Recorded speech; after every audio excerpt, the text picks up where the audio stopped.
And how do you look at the career of Alex Palou? Because he seems like someone who was probably very much in the same kind of racing series that you were driving in when you were younger, if just sort of, European Formula, Renault, that sort of thing, Formula 3.5, or kind of all the different names that it goes through.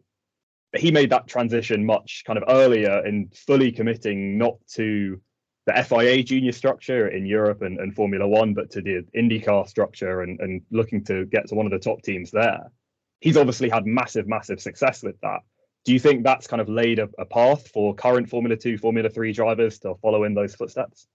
I think his story is a wonderful story because he was underfunded, and It was Adrian Campos that took him under his wing many moons ago when you had Euro Formula, and ran him for almost nothing with other drivers coming in to subsidise that budget. He always said that, this kid's special, really special. And when he went to Super Formula, you saw that because he had an ability to master the circuits quickly, and they're difficult places to get your head around the circuits in Japan. Very old-fashioned, traditional, no runoff. If you make a mistake, it's an aeroplane crash in a lot of the places. And he got it done.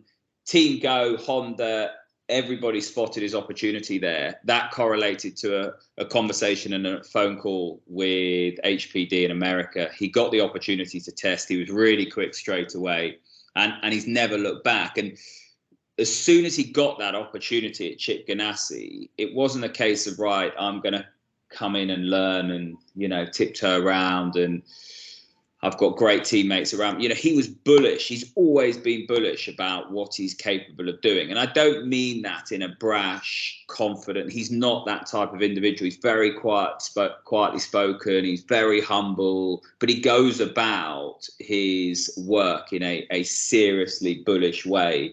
He is always maximising what he's got underneath him. And whether or not that's just finishing fifth, that was the strength of his championship run. He never, ever feels the pressure. When he's got a car good enough to finish fifth, he'll finish fifth. Whereas if you see some of the other drivers, they're always trying to win every race, and they might drive into someone trying to do that. And then what was a fifth or a sixth then becomes a 16th and a 17th. And that's the difference. I always say when you're trying to put a championship together, it's where you finish when you're not winning.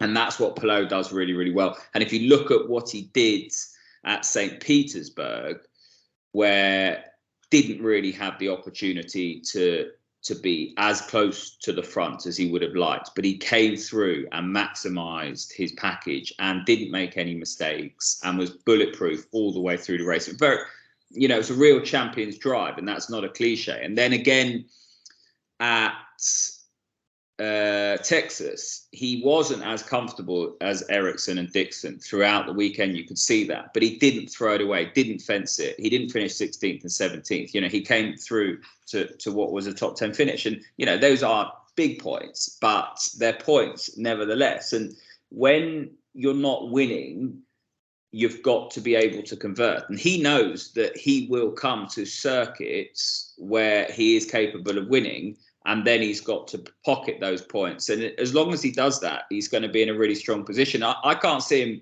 going away. He's going to put a really good championship defence together. And I think because he isn't brash and showbiz and this and that, he somewhat goes under the radar. He almost doesn't have that persona that you sort of apportion to a champion. He's very quietly spoken, and I quite like that about him, and sort of long may that continue.